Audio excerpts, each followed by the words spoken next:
आप देख रहे हैं श्री हरि कृपा आश्रम चैनल। संस्थापक स्वामी श्री हरि चैतन्य पुरी जी महाराज।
सर्वे भवन्तु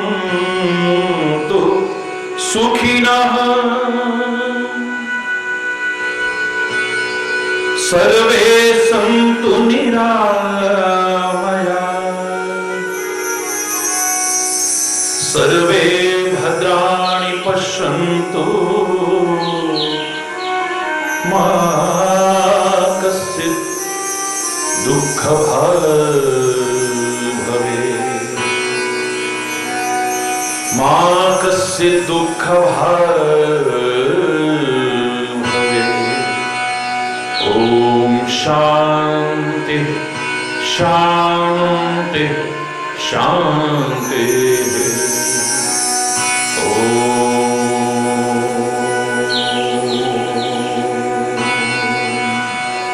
त्वमेव माता च पिता त्वमेव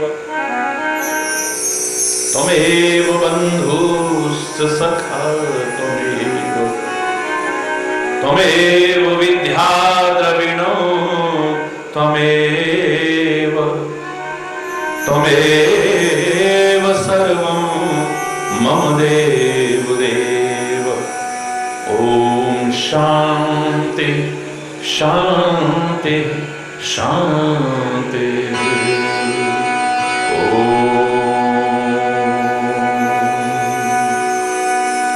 ध्यानमूलं गुरुर्मूर्ति पूजामूलं गुरुपदं मन्त्रमूलं गुरुर्वाक्यं मोक्षमूलं गुरुकृपा। ॐ शान्ति शान्ति शान्ति।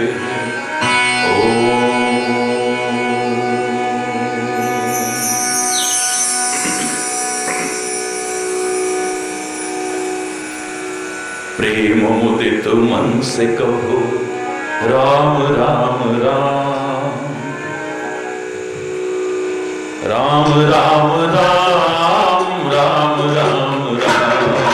प्रेम मुदित मन से कहो राम राम राम राम राम राम राम राम राम। श्री राम राम राम राम राम राम। प्रेम मुदित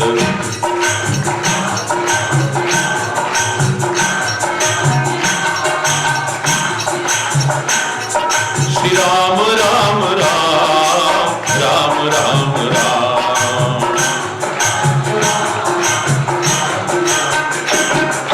प्रेम मुदित मन से कहो राम राम राम राम राम राम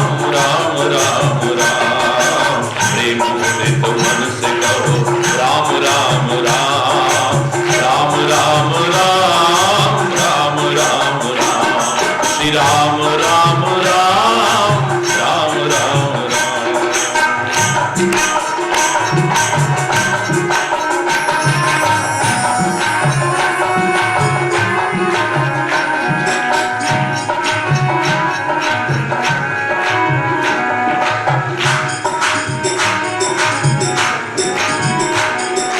पाप कटे दुख मिटे लेके राम नाम, पाप कटे दुख मिटे लेके राम नाम, पाप कटे दुख मिटे लेके राम नाम, पाप कटे भव समुद्र सुखद नाम एक राम नाम, भव समुद्र भव समुद्र सुखद नाम एक राम नाम, श्री राम राम राम राम राम राम राम राम राम राम राम। प्रेम मुदित मन से कहो राम राम राम राम राम राम राम राम राम। श्री राम राम राम राम राम राम। निराधार को आधार एक राम नाम, निराधार को आधार एक राम नाम, निराधार को संत हृदय सदा बसत एक राम नाम, हरि बोल। हाँ, संत हृदय सदा बसत एक राम नाम, संत हृदय सदा बसत एक राम नाम। राम राम राम राम राम राम राम राम राम राम राम। प्रेम मुदित मन से कहो राम राम राम। श्री राम राम राम राम राम राम। श्री राम राम राम। परम गोप्य परम इष्ट मंत्र राम नाम, परम गोप्य परम इष्ट मंत्र राम नाम, परम शांति सुख निधान एक राम नाम, परम शांति परम शांति सुख निधान एक राम नाम, परम शांति श्री राम राम राम राम राम राम राम राम राम राम राम राम। प्रेम मुदित मन से कहो राम राम राम राम राम राम राम राम राम। श्री राम राम राम।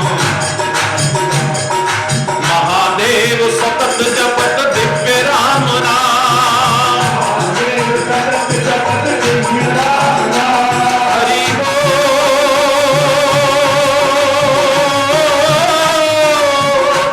हरि बोल हरि बोल हरि बोल। महादेव सतत जपत दिव्य राम नाम, काशी मरत मुक्त करत कहत राम नाम, काशी मरत मुक्त करत काशी मरत मुक्त करत कहत राम नाम।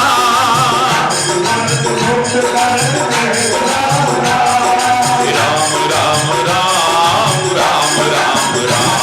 श्री राम राम राम राम राम राम। प्रेम मुदित मन से कहो राम राम राम राम राम राम राम राम राम। प्रेम मुदित मन से कहो राम राम राम। श्री राम राम राम राम राम राम। श्री राम राम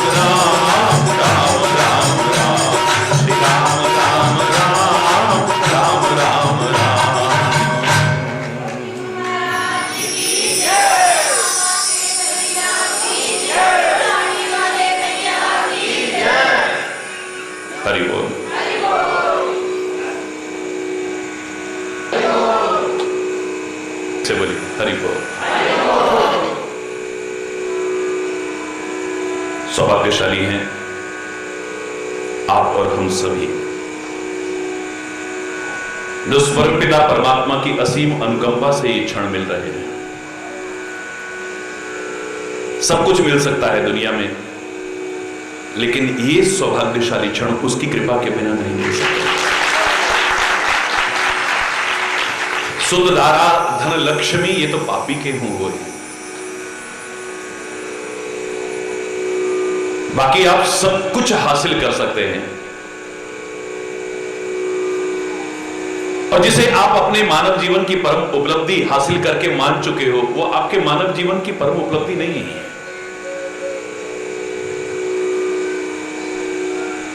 बहुत गाड़ियां हो गई, बहुत बंगले हो गए, बहुत बैंक बैलेंस हो गया, बहुत काम धंधा हो गया, ये सब ये तो चोरों के यहां भी हो जाता है, ये तो तस्करों के यहां भी हो जाता है, ये तो वैश्याओं के यहां भी हो जाता है। नीच से नीच घृणित से घृणित कर्म करने वाला भी ये सब तो हासिल कर सकता है, लेकिन ये सौभाग्यशाली क्षण उसकी कृपा के बिना नहीं मिल सकता।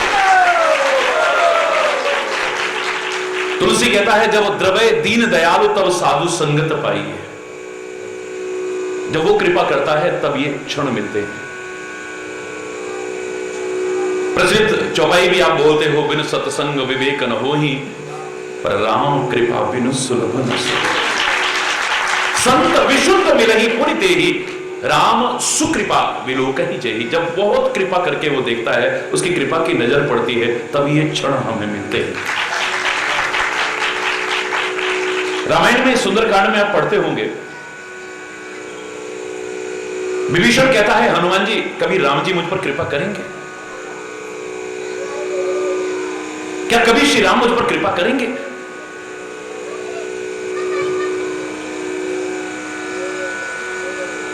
हनुमान जी ने कुछ इशारा किया है, और समझदार के लिए इशारा काफी होता है, और ना समझ को तो थप्पड़ भी बोलना है, जोर से बोल रहा है। इशारा करते ही विभीषण की तो वाणी बदल गई। मैं नहीं कह रहा, मानस के शब्द देखिए आप। एक क्षण पहले विभीषण कह रहा है क्या राम मुझ पर कभी कृपा करेंगे? एक क्षण बाद कहता है अब मोहि भरोस हनुमंता, बिनु हरि कृपा मिलहि नहीं संता। मेरे को भरोसा हो गया है, मैं कितनी गलती कर रहा था कि राम कृपा करेंगे, कृपा करेंगे, कृपा करेंगे। अब मुझे पूरा भरोसा हो गया है, हे हनुमंत लाल, बिनु हरि कृपा मिलहि नहीं संता। तेरे जैसे भक्त और संत के दर्शन उसकी कृपा के बिना हो ही नहीं सकते। एक बार कहा था कि कृपा करेंगे कभी, दो बार कहते ही कृपा हो गई। फिर दूसरी चौपाई देखिए अब, जो रघुवीर अनुग्रह कीन्हा, तो तुम मोहि दर्श हठ दीन। हे हनुमान जी महाराज,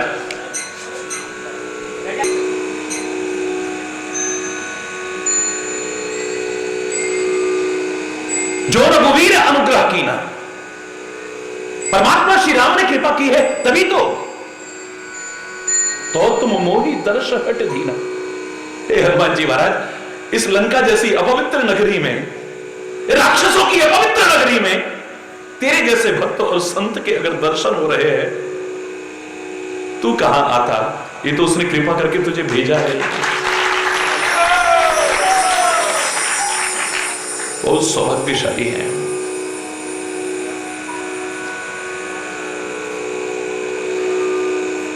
मेरे शायद तो दुनिया में इससे बड़ी खुशी और कोई नहीं हो सकती, इससे बड़ा सुख और कोई नहीं हो सकता, जो इसके महत्व को जानता है। दुनिया में पूछा कि सबसे बड़ा सुख क्या है, क्या है?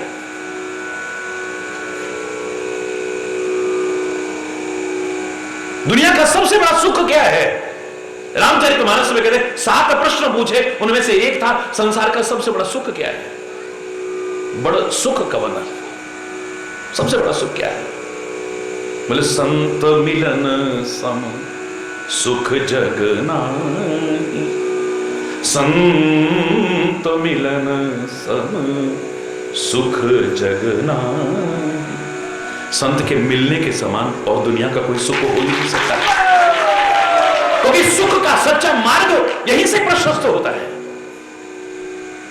आज व्यक्ति कितना असुरक्षित अपने आप को महसूस कर रहा है, परेशान है, चिंतित है, गमगीन है, बैठे मुस्कान में है, लेकिन चेहरे पर मुस्कान नहीं है, अंदर मुस्कान नहीं है। अरे कहां बैठे हो?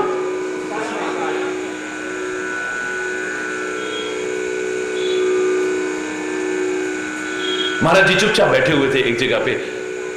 बहुत से लोग कहने लगे, महाराज जी अभी तो आंखों पर विश्वास सा नहीं हो रहा, आपको टीवी पर ही देखते थे, कभी सामने देख पाएंगे? कभी चूटी काट रहा, को कुछ कर रहा, सच्ची मुच्ची आ गए, सच्ची मुच्ची आ गए।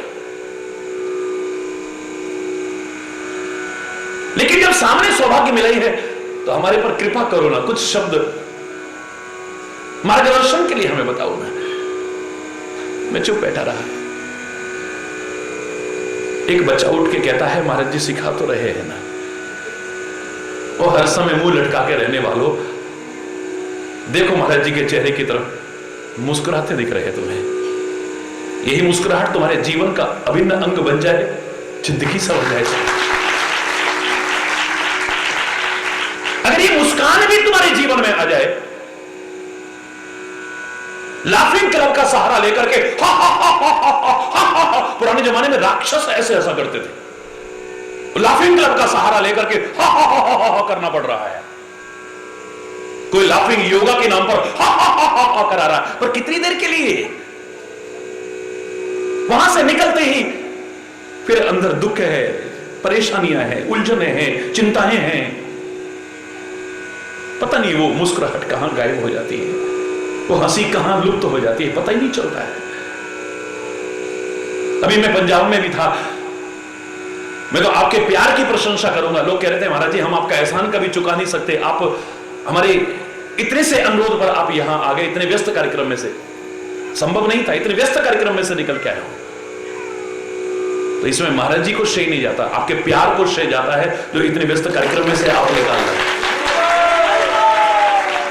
अभी देखना, अब कल पता लगते लगते जब लोग व्याकुल होकर के भागेंगे, क्यों मेरे पास फोन आए, महाराज जी हमें विश्वास नहीं हो रहा कि आप यहां आ रहे हो, क्योंकि ना तो हमने शहर में कोई प्रचार देखा, ना हमने कुछ ऐसा। आप आ रहे हो सच्ची मुच्ची, या आपके कोई शिष्य आ रहे हैं? पर बोलना,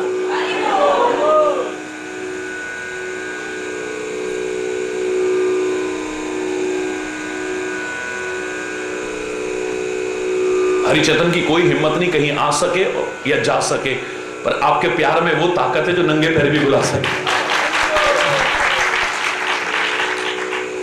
धन्य है आपका प्यार।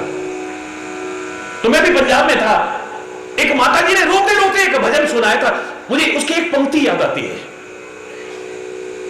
जगनू हसाण वालिए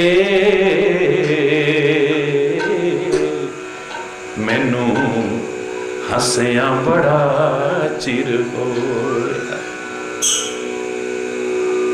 जगनू हसाण वालिए मैनू हसिया बड़ा चिर होया। जगनू हसाण वालिए मैनू हसिया बड़ा चिर होया। याद तेरी करता दिए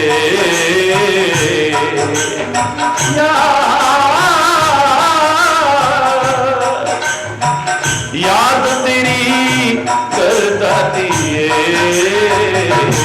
मेरा अंग अंग लोया। जगनू हसाण वालिए मैनू हसिया बड़ा चिर, हसिया बड़ा चिर हंसे। इतना युग बीत गए हैं, वो जो सच्ची हंसी आती है, मुस्कान आती है, देखी नहीं कभी।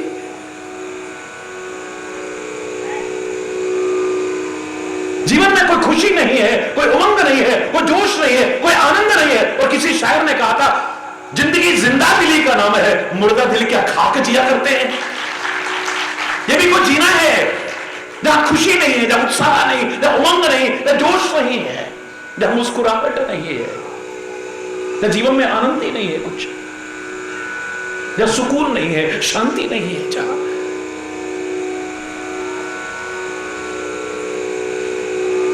बड़ी बोलना जोर से बोल रहा है। मैं कुछ और सोच रहा था प्रारंभ करने की, लेकिन जब मैंने बाहर आते आते देखा कि मुस्कान लिखा है, मैं परमात्मा से भी प्रार्थना करता हूं कि परमात्मा इन सब के, सारे भारतवासियों के, सारी दुनिया के लोगों के चेहरों पर और हृदय में भी मुस्कान आ जाए। मुस्कान हमारे जीवन का एक अभिन्न अंग बन जाए। खो गई है मुस्कान हमारी, छिन गई है हमारी मुस्कान। हम विचार करेंगे किसने छीना है हमारी मुस्कान को, किसने खाया है हमारी मुस्कान को, कहां खो गई है हमारी मुस्कान और कैसे वापस लौट सकती है हमारी मुस्कान, हमारे जीवन का अभिन्न अंग कैसे बन सकती है।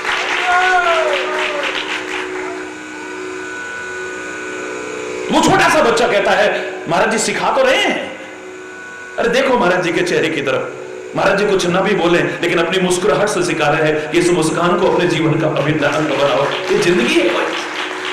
एक और जीना उसको कहते हैं जब जीवन उत्थान की ओर होता है, पतन की ओर नहीं होता है।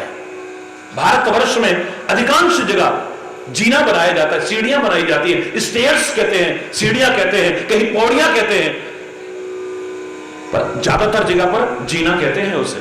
चढ़ने के लिए बनाया जाता है, उतरने के भी काम आता है, एक अलग विषय है। जो सिखा रहा है कि जीवन वही है जो उत्थान की ओर हो, पतन की ओर, उसे जीना नहीं कहते हैं। उसका नाम क्या है? जीना। जीना सिखा रहा है कि ऊपर चढ़ने के लिए बनाया जाता है, उतरने के लिए नहीं।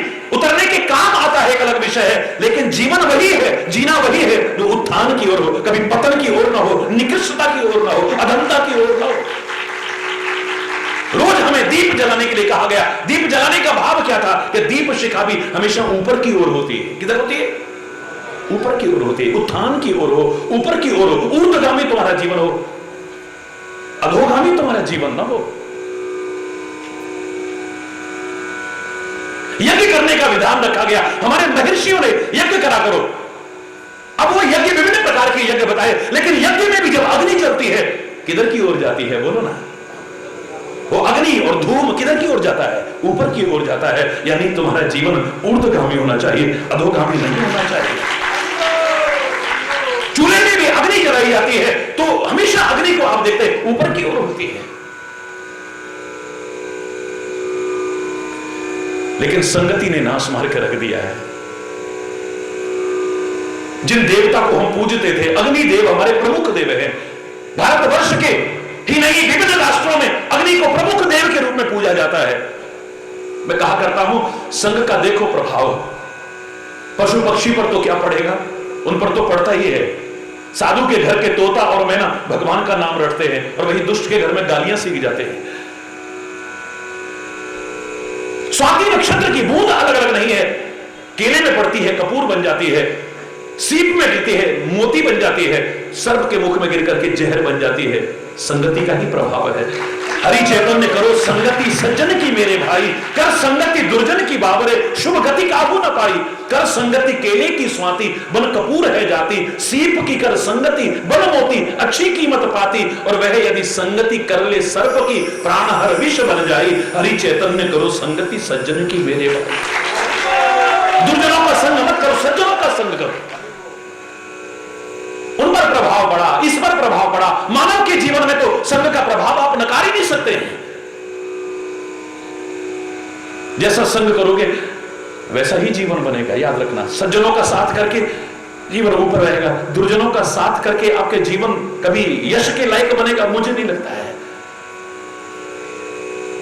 अपवाद स्वरूप कोई बच सकता है संघ के प्रभाव से। अपवाद स्वरूप जैसे चंदन है, चंदन की तरह जो बन चुके हैं, सर्प कितने भी लिपटे रहे वो अपनी खुशबू तो सर्प को दे सकते हैं, लेकिन सर्प के विष को अपने अंदर नहीं घुसने देंगे कभी भी। ऐसे ही संयोग से कभी कोई उत्तम प्रकृति के लोग कुसंग में भी फंस जाएं, वहां कुसंग वालों को तो सुधार के दिखा देंगे लेकिन खुद नहीं बिगड़ेंगे। पर यह अपवाद स्वरूप है, अधिकांशतः संघ के प्रभाव से बच नहीं सकते होगा, बच नहीं सकते संघ के प्रभाव से। अरे औरों की तो बात क्या करें, अग्नि अग्नि को देव मानते हैं, हम प्रमुख देव मानते हैं, आराध्य देव मानते हैं, पूज्य देव मानते हैं। लेकिन ये जब यज्ञ वेदी का साथ करते हैं हमारे अग्निदेव, इनका कितना सम्मान है, कितनी पूजा है इनकी, सोचो। यही जब मुर्दे का साथ करते हैं, स्नान करना पड़ता है हमें। यही जब गंदगी का और कूड़े का ढेर का साथ करते हैं, नाक बंद करके इनके पास से निकलते हैं, इनको देखना भी पसंद नहीं करते हैं। यही जब मिर्च का साथ करते हैं, कोई नजदीक नहीं फटकेगा अग्निदेव के। हरि बोलना, जोर से बोलना। और यही अग्निदेव जब लोहार की भट्टी में लोहे का संग करते हैं, तो लोहा नहीं पीटा जाता है निकाल करके, अग्नि को मारा जाता है घन और हथौड़े से। चोटें पड़ती हैं, किसको पड़ती हैं? लोहे को नहीं। जब उसमें से अग्नि खत्म हो जाती है, तब लोहे को फिर दोबारा आग में डालते हैं, क्योंकि पीटा उसको जाता है, अग्नि को, न कि लोहे को। अग्नि हमारी देवता है, पूजनीय है, लेकिन लोहार की भट्टी में लोहे का संग करके कुटते देखा है हमने। वही अगर बीड़ी और सिगरेट का संग कर ले, क्षमा चाहते हुए कहूंगा कि बीड़ी और सिगरेट का आखिरी कष्ट लेने के बाद लोगों को देखा होगा आपने, वो नीचे डालते हैं और जूतों से रोंदते हैं। बीड़ी और सिगरेट को नहीं रोंद रहे, उसमें जो अग्नि है उसको रोंदने की कोशिश कर रहे हैं। जब देवताओं के साथ संग का प्रभाव ऐसा देखने को मिल रहा है, तो तुम कुसंग से अच्छा जीवन बना पाओगे? मुझे नहीं लगता है।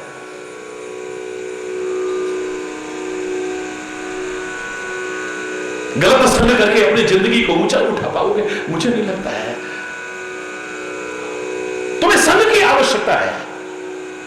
जल की तरह हमारा जीवन हो चुका है, जो नीचे की नीचे जाता है, नीचे ही नीचे। हमारा चिंतन देखो, जीवन देखो, नीचे ही नीचे जाएगा। जैसे पानी है, कभी ऊपर नहीं आएगा, नीचे की तरफ ही जाता है। चिंतन हो, ये नीचे की तरफ, गलत ही सोचेगा, अच्छा नहीं सोचेगा कभी भी। लेकिन उस पानी को भी अगर संग मिल जाए किसी बर्तन का, ऊपर उठ सकता है। टुल्लू पंप का सहारा मिल जाए और ऊपर उठ सकता है। मोटर का सहारा मिल जाए और ऊपर उठ सकता है। और ज्यादा हॉर्स पावर की मोटर का सहारा मिल जाए और ऊपर मिल सकता है। और अगर वो सूर्य की किरणों का संग कर ले तो हिमालय की चोटी पर भी पहुंच जाए, तो कोई अतिशयोक्ति नहीं।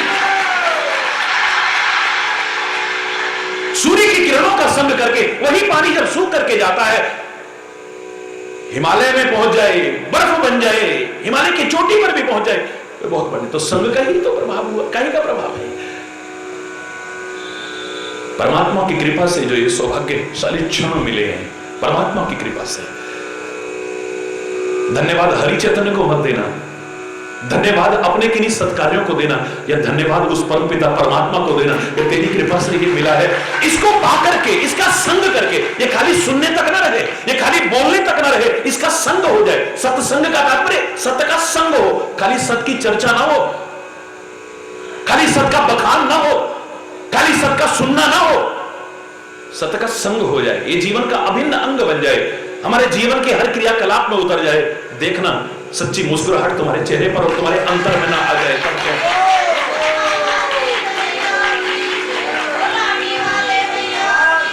तुम भी दुखी दिख सकते हो, तुम्हारे चेहरे पर उदासी हो सकती है, पर किसी को दुखी देख करके होगी, फिर अपने दुखों के कारण नहीं होगी।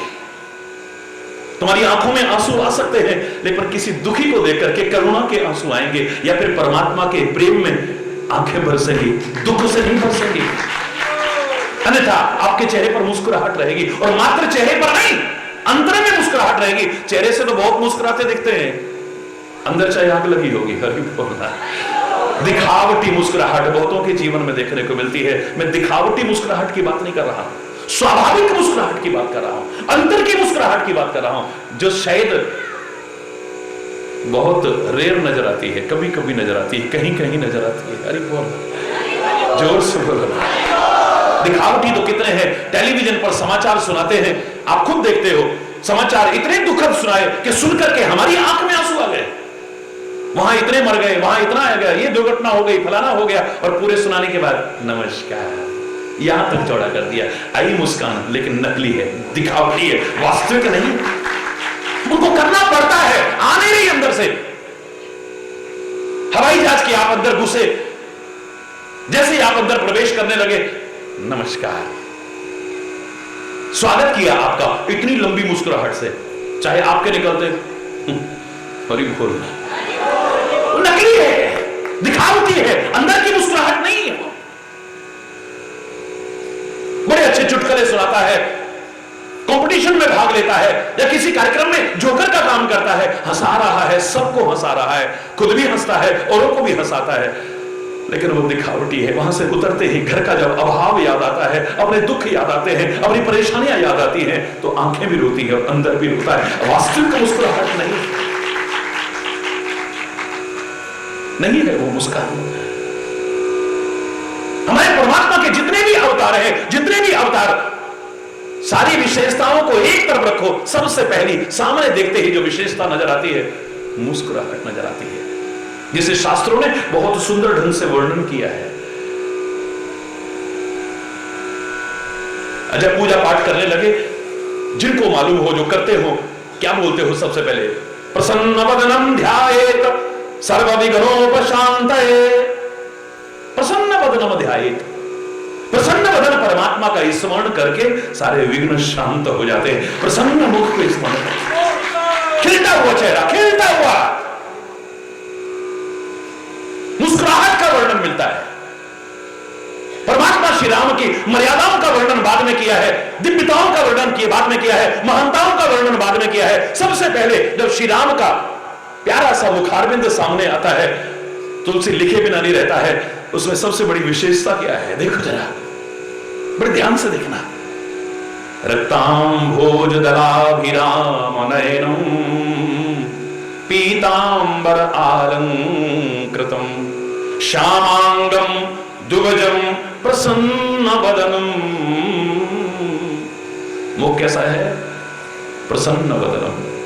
कैसा है? बोलो ना जोर से, प्रसन्न वदन है। इस मुस्कुराहट पर तो दुनिया कुर्बान हो जाए। क्या प्यारी सी मुस्कान है, क्या प्यारी सी मुस्कान है।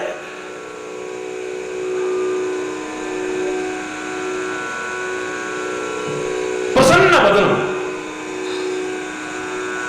श्री राम का वो सुंदर मुखारविंद प्रसन्न है। और कितनी प्रसन्नता, देखिए अब ऐसी प्रसन्नता कहीं नजर नहीं आएगी आपको। चैलेंज करके कह रहा हूं, राज तिलक की खबर हो रही है, स्वाभाविक प्रसन्नता है, जो रोज रहती है वही है, अकड़ के मारे और कोई ज्यादा प्रसन्नता नहीं हो गई, स्वाभाविक प्रसन्नता, नेचुरल। जरा कोई खुशी की खबर मिली, बहुत ज्यादा इतने मुस्कुरा करके और खिलखिलाने लगे, और जरा सा राज होते होते बनवास हो गया तो रोने लगे। ये वो वाली मुस्कुराहट नहीं है। प्रसन्नताम या न गताभिषेकस्तथा न ममले बनवास दुःखतः मुखाम्बुज श्री रघुनंदन समे सदास्तु सा मंजुल मंगल प्रदा। श्री राम की वो मुस्कुराहट हमारा सदा शुभ करे, मंगल करे। मुस्कुराहट शुभ और मंगल करे, ध्यान देना। कौन सी मुस्कुराहट, कौन सी प्रसन्नता? प्रसन्नताम या न गताभिषेकस्तथा। राज तिलक की खबर सुनी है तो कोई विशेष अकड़ नहीं आ गई, विशेष खुशी नहीं हो गई, विशेष मुस्कुराहट नहीं आ गई, वही स्वाभाविक मुस्कुराहट है, मंद मंद मुस्कुराहट। हरि बोलना, जिसको मुस्कान कहते हैं। हरि बोलना। बहुत कुछ बोलने को मन कर रहा था, पर मेरा तो वो मुस्कान शब्द ही अटक गया। हरि बोलना, जोर से बोलो ना। नाम बड़ा अच्छा है, शायद सबके जीवन का अभिन्न अंग बन जाए तो ये कार्यक्रम का आयोजन और भी अच्छा हो जाए। मैं नहीं कह रहा कि आप नहीं उदास हो गए, मैं कितना उदास था, कितना रो रहा था, कितना प्रार्थना कर रहा था। अभी जब वो फैसला आने लगा, सारे बुद्धिजीवियों के मन में था, आशंकाएं थी, देश कहीं हिंसा की आग में न झुलस जाए। वो जो आने वाला फैसला है, हमारे दिलों का फासला ना बढ़ा दे कहीं। ऐ परमात्मा कृपा करना, तूने कृपा करके इन नाड़ियों में रक्त बहाया है, अज्ञानी लोग कुछ ऐसा न करें जिससे इन नालियों में बहने लग जाए। इन नालियों में बहे तो अच्छा है, नालियों में न बहे। कहीं रक्तपात ना हो, कहीं हिंसा ना हो, कहीं अशांति ना हो, कहीं मनमुटाव ना हो, प्यार हो, सद्भाव हो। मेरा देश हंसता खेलता मुस्कुराता नजर आए, सारी दुनिया में हंसी खुशी नजर आए। सर्वे भवन्तु सुखिनः, सर्वे सन्तु निरामया, सर्वे भद्राणि पश्यन्तु मा कश्चित् दुःख भावेत्, सर्वत्र सुख शांति। ऐसा नहीं कि मेरा दिल नहीं, जब किसी को दुखी देखता हूं तो मेरा दिल भी उदास हो जाता है। और खाली दिल नहीं होता है, जो अंदर होगा वही तो बाहर आएगा ना। इसलिए मैं कह रहा हूं, मुस्कान बाहर वाली खाली नहीं चाहिए, अंदर वाली चाहिए। जब अंदर मुस्कान होगी ना, बाहर तो अपने आप निकल आएगी। जो अंदर होगा वही तो निकलेगा ना। बचपन में एक संत ने बड़ी प्यारी प्रेरणा दी मुझे। संस्कार ऐसे थे, उन संस्कारों के वशीभूत एक संत वेशधारी को जाते देखा। मन में आया कि इनके चरणों में प्रणाम करूं, इनका आशीर्वाद लूं। बहुत छोटी अवस्था थी शरीर की। मैं आगे बढ़ा, संत के चरणों तक नहीं पहुंचा, उससे पहले ही किसी ने गाली दी, मुझको नहीं, उस संत को। मुझे अजीब सा लगा, मैंने मुड़ के देखा, लेकिन संत ने मुड़ के नहीं देखा। सच्ची घटना बता रहा हूं। जब उसने मुड़ के नहीं देखा है तो उसने और भी गंदी गाली दी। संत ने फिर भी मुड़ के नहीं देखा। क्षमा याचना करते हुए आज भी जब इस उदाहरण को सुनाता हूं, मेरे दिल अंदर से भर आता है। इतने अच्छे संस्कार थे, पर मेरे मन में एक छोटा सा ऐसा भाव आ गया कि ये कहीं बहरे तो नहीं है। इतनी गंदी गाली सुनकर के गुस्सा नहीं आया इनको? या तो ये बड़े महान संत हैं और या फिर कहीं बहरे तो नहीं है। मैं आगे बढ़ा, संत के चरणों में प्रणाम किया और परीक्षा लेने के लिए, ये मैं आज तक क्षमा याचना करता हूं, क्योंकि संत की परीक्षा, संत से बड़ा जीवन जिसका हो, या कम से कम संत जैसा जीवन हो, वही ले सकता है। दूसरे को अधिकार नहीं हो सकता है। एमए क्लास की परीक्षा, एमए पीएचडी, या कम से कम इक्विवेलेंट तो हो, समकक्ष तो हो, एमए पास तो हो, वही तो ले सकेगा। सामने वाला क्यों देगा परीक्षा? 4 क्लास पास नहीं की और एमए क्लास की परीक्षा लेने चले। हमने तो फलाने महाराज की परीक्षा ली। अरे हरि बोलना। संत की परीक्षा लेने के लिए संत से ऊंचा जीवन, या कम से कम संत के बराबर जीवन तो होना बहुत जरूरी है। भगवान की परीक्षा लेने के लिए उसके स्तर पर आना जरूरी है, या उससे बढ़ के, और उसके बढ़ के तो तुम हो नहीं सकते हो, कम से कम उसके बराबर बनो, तब भगवान की परीक्षा ले, तब समझ पाओगे, वरना वो क्यों देगा परीक्षा। सती ने परीक्षा दी, अपने प्रभुत्व के दर्शन करा दिए। ब्रह्मा ने परीक्षा ली है, अपने प्रभुत्व के दर्शन करा दिए हैं। इंद्र ने परीक्षा ली है, महान विभूति है, अपने प्रभुत्व के दर्शन करा दिए, चरणों में आकर के झुक गए हैं। लेकिन रावण ने परीक्षा ली, नहीं दिखाया अपना प्रभुत्व, तभी तो जिंदगी भर उसे लगा ही नहीं कि भगवान हो सकते हैं। मंदोदरी समझाती रही, कुंभकर्ण ने समझाया, विभीषण ने समझाया, हनुमान जी ने समझाया, अंगद ने समझाया, माधवंत ने समझाया, पता नहीं किस किस ने समझाया, लेकिन मैंने परीक्षा करके देख लिया, वो भगवान हो ही नहीं सकता है। जैसे पता लगा कि खरदूषण मरे हैं, मन में आया कि खरदूषण मोहि सम बलवंता, तिनहि की मारहि बिन भगवंता, जो भगवंत लीन अवतारा। भगवान के बिना खरदूषण को कोई मार नहीं सकता है। अगर भगवान ने, अगर कहां से आ गया ये हमारी मानवोचित प्रवृत्ति बता रहा है। जब किसी की महानता का जिक्र आता है ना, किसी के बड़प्पन का जिक्र आता है ना, किसी की शक्तियों का उल्लेख आता है ना, जब तक अपनी आंखों से नहीं देखते हम नहीं मानते। और किसी की बुराई करके देखो, है फिर खुद विश्वास नहीं। हाँ तूने सुना, हाँ तूने सुना, हाँ तूने सुना। बिल्कुल रावण जैसी प्रवृत्ति है। रावण कहता है माना कि भगवान के अलावा खरदूषण को कोई नहीं मार सकता है, लेकिन जब तक मैं अपनी आंखों से कुछ ना देख लूं मैं नहीं मानता हूं। मारीच बड़ी अच्छी माया जानता है, चलो उसको नकली हिरण बनाते हैं। अगर ये भगवान होंगे ना तो अंतर्यामी है, जान जाएंगे नकली हिरण है, मायावी हिरण है, फिर उसके पीछे क्यों भागेंगे? नकली चीज के पीछे तो आम आदमी नहीं भागता, भगवान क्यों भागेगा? अगर नहीं भागते हैं तो मेरी परीक्षा है ये भगवान है, और अगर भागते हैं तो राजकुमार हैं। सुंदर सा हिरण देखा और भाग लिए। राम जी भागे कि नहीं भागे? बोलो। रावण की परीक्षा में भगवान सिद्ध हुए या मानव सिद्ध हुए? बोलो ना, और ही बोलना, जोर से बोल रहा। वो कहता मैंने परीक्षा लेके देखा है। जिसकी परीक्षा लो उससे ज्यादा या कम से कम उसके बराबर योग्यता होनी चाहिए, तब समझ पाओगे। क्या समझोगे? मेरे से गलती हुई, मैं आज तक क्षमा याचना करता हूं। संत के चरणों में झुक करके परीक्षा लेने की भावना से मैंने धीरे से प्रणाम किया। महाराज जी, ऊपर से तो प्यार और करुणा का जैसे सागर उमड़ पड़ा हो। उठो बेटा, उठो बेटा। इतने प्यार से मेरे को उठाया, गले लगा लिया। मेरी आंखों में आंसू देखकर के उनकी भी आंखों में आंसू आ गए। ये सच्ची घटना है।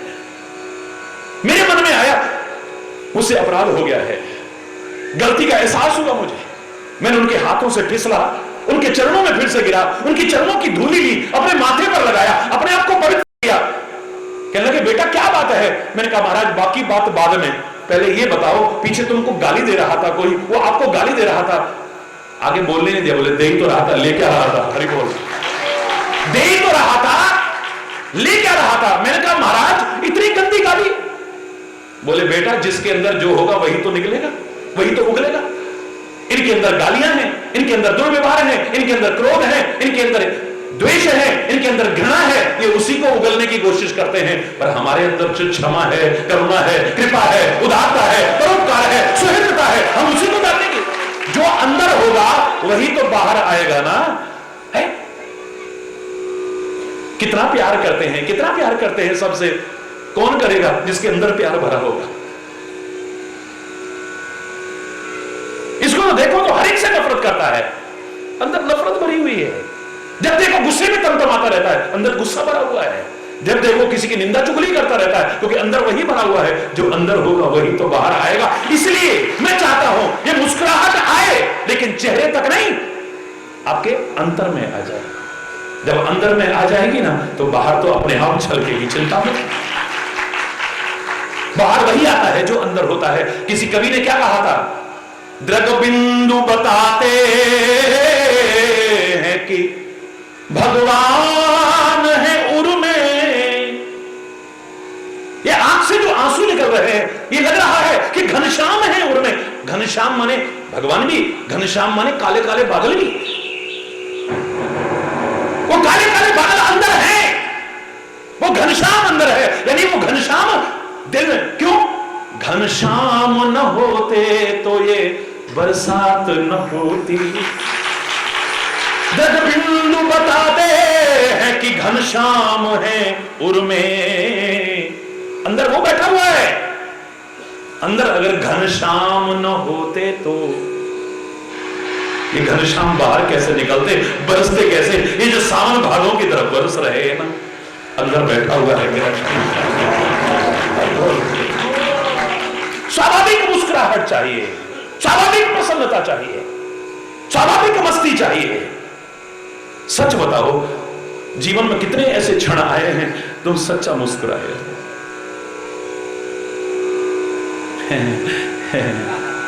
ये सब दिखावटी, बहुत हंसे हो, बहुत मुस्कुराए हो। आज तो लाफिंग क्लब का सहारा लेकर के बहुत ठाके मारे हैं लोगों ने। योगा के नाम पर भी आपको अंदर कितना हंस रहा है, अंदर कितना मुस्कुरा रहा है आपका। अरे अंदर आ जाएगी ना, बाहर अपने आप छलकेगी। घबराओ। परमात्मा श्री राम को देखिए, परमात्मा श्री राम को प्रसन्नताम या नगता विषेकस्तता न ममरे वनवास दुखता। मैं कोरी कथा मुझसे न होती है, न कर रहा हूं, न करूंगा कभी। उन कथाओं को भी प्रणाम, कथावाचकों को भी प्रणाम, कथा सुनने वालों को भी प्रणाम, कथा करवाने वालों को भी प्रणाम। वातावरण पवित्र करते हैं, कान पवित्र करते हैं, वाणी पवित्र करते हैं, सब पवित्र करते हैं, उनको भी प्रणाम करता हूं मैं। लेकिन मैं कोई व्यावसायिक कथावाचक नहीं हूं। आपने मुझे लाठी वाला भैया कहा है, अपना भैया कहा है।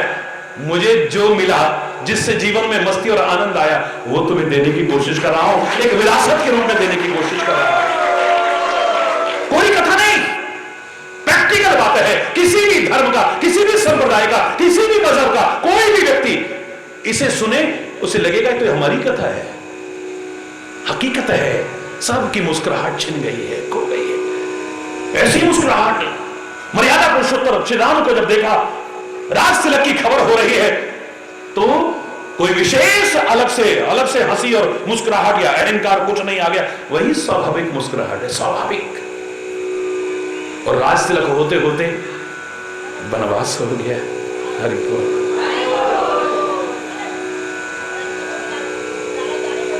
प्रसन्नताम या नगता अभिषेकस्तदा न ममले वनवास दुखतः।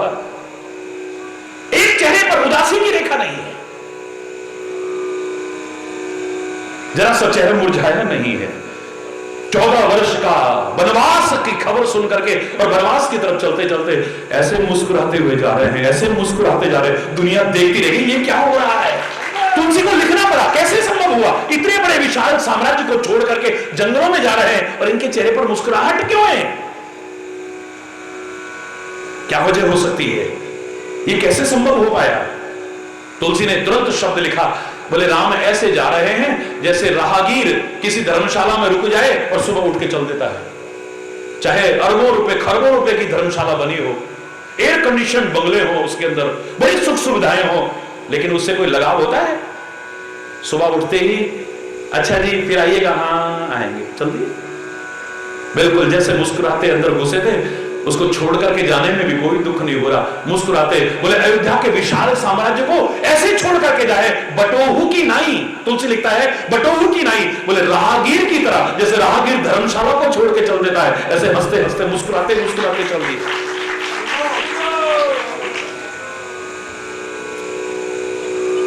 जीवन में ये सुख दुख हानि लाभ यश अपयश अनुकूलता प्रतिकूलता का दौर तो चलता रहेगा। श्री राम कहते हैं अपनी मुस्कुराहट को मत खो। सरसब्ज उजड़ते हैं लेकिन उजड़ों के भी बसते देखा है। जो आज अकड़ कर चलते हैं कल उनको सकुचते देखा है।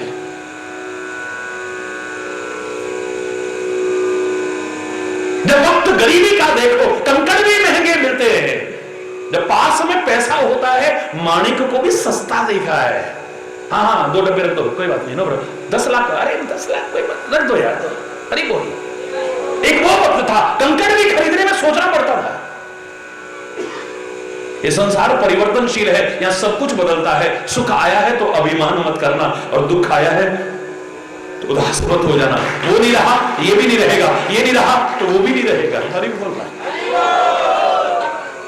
या सुबह है तो कभी शाम है, फिर शाम हुई है तो सुबह भी आएगी, रात के बाद में फिर सुबह आएगी।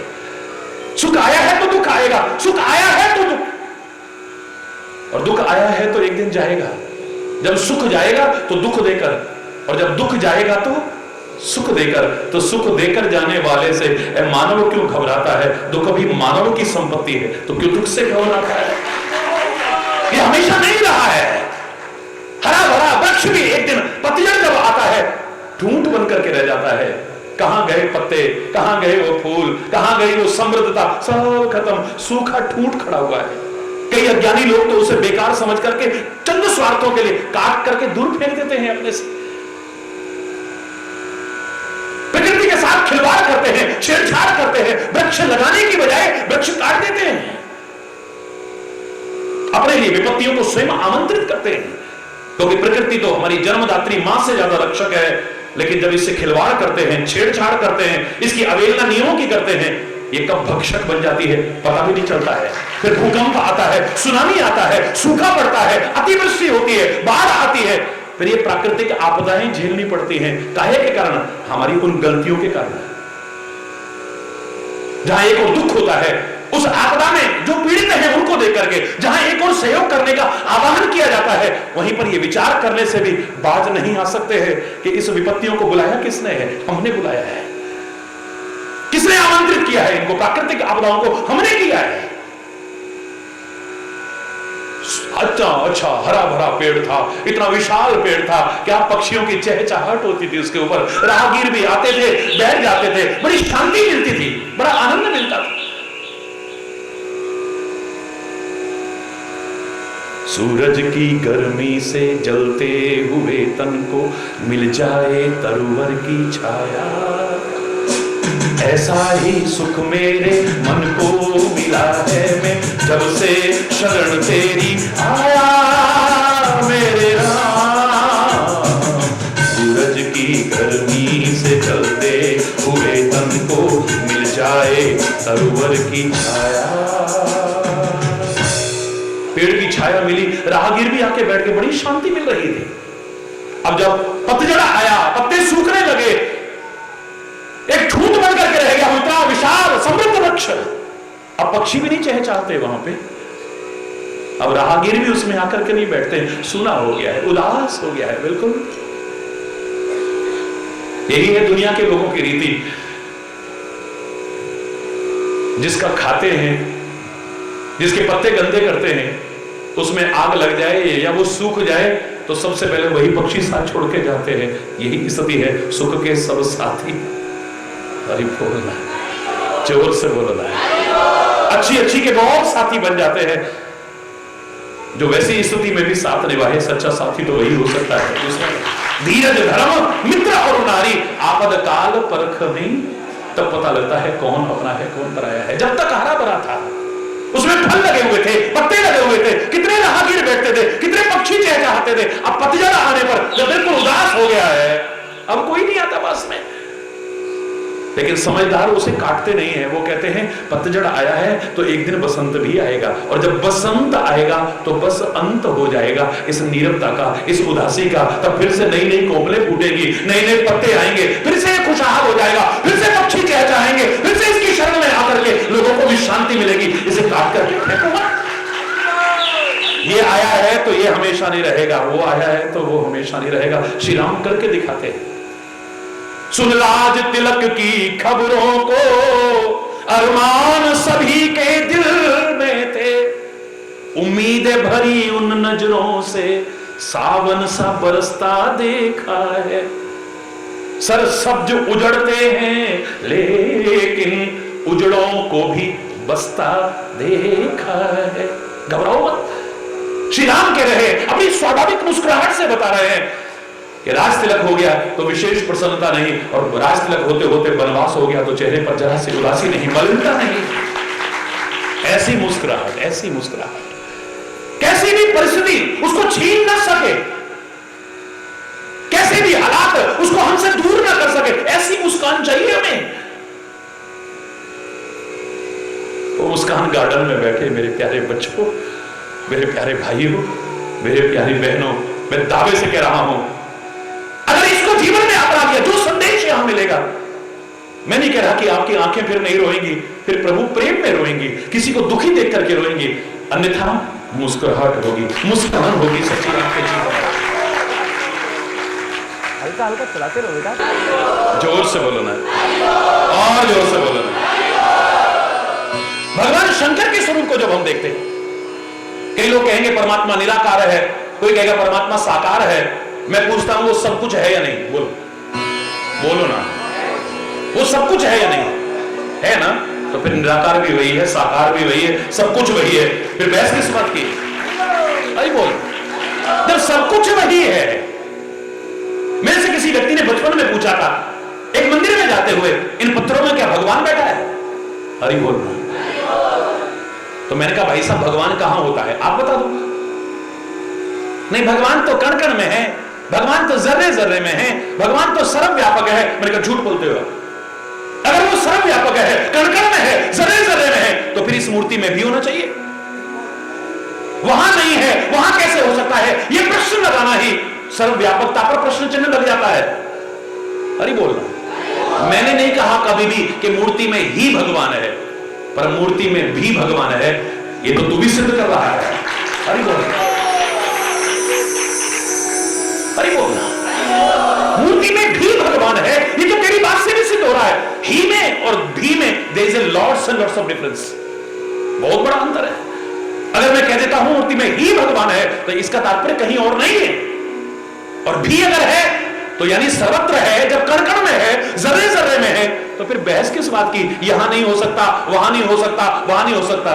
फिर ये तर्क का विषय नहीं, भावनाओं का विषय है। ये भाव बनाओ, आनंद लो। अरे बोलना, जोर से बोलो ना। भगवान शिव का जब स्वरूप देखते हैं, जितने हमारे प्रमुख इष्ट हैं, आराध्य देव हैं, परमात्मा के स्वरूप हैं, सब की विशेषताएं बाकी सब बाद में है, पर सबसे पहले सामने देखते ही उनकी मुस्कान नजर आती है, मुस्कान नजर आती है। नमामि शमीशान निर्वाण रूपम विभुम व्यापकम ब्रह्म वेद स्वरूपम निजम निर्गुणम निर्विकल्पम निरीहम चिदाकाशमाकाश वासम भजे हम। पूरा नहीं सुना रहा हूं, इसी में आप प्रार्थना करते हो, प्रसन्नाननम नीलकंठम दयालम। हे नीलकंठ प्रसन्नाननम, तेरा चेहरा बड़ा प्रसन्न है, मुस्कुराता हुआ है। क्या चेहरा? मुस्कुराता हुआ चेहरा है। शायद यही कारण है कभी किसी को डर नहीं लगा भगवान शिव से। अरे बोल, जब उनकी आंखों में, क्योंकि जब चेहरे पर मुस्कुराहट आती है, अंदर की मुस्कुराहट जब चेहरे पर आती है, सबसे पहले आंखों में झलकती है।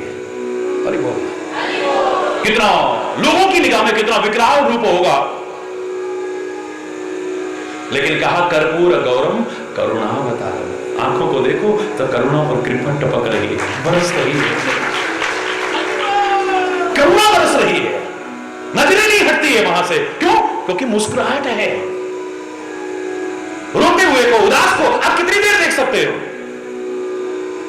थोड़ी देर बाद यार बंद कर यार प्लीज। ऐसा आदमी पास में यार जब देखो जब इसका रोना धोना, अब आगे नहीं फिर देखा अपना रोना धोना शुरू कर देगा। खिला हुआ फूल सबको अच्छा लगता है, मुरझाया फूल किसी को अच्छा नहीं लगता। देवों के चरणों में भी हम अर्पित करते हैं तो खिला हुआ पुष्प अर्पित करते हैं, मुरझाया हुआ नहीं। तो अपने जीवन को भी मुरझाओ मत, इसे खिलाने की कोशिश करो, मजा करो।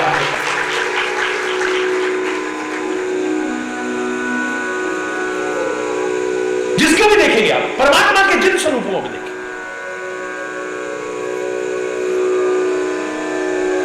कन्हैया की मुस्कुराहट ने तो कितनों की नींद हराम कर दी है। ऐसी मुस्कुराहट की दुनिया कुर्बान हो जाए। तेरा तो हसन दुनिया का मरण, जान हाथ से खोना है। ये ब्रिज का जो सलोना है ना, ये जरूर कोई जादू टोना है, वो वो वाला जादू टोना नहीं है। उसकी मुस्कुराहट में वो जादू है जो देखता है उसका हो जाता है। शाम तेरी बंसी घायल कर जाती है, शाम तेरी बंसी पागल कर जाती है, शाम तेरी बंसी, शाम तेरी बंसी पागल कर जाती है, तेरी बंसी, मुस्कान तेरी प्यारी घायल कर जाती है, मुस्कान कर जाती है,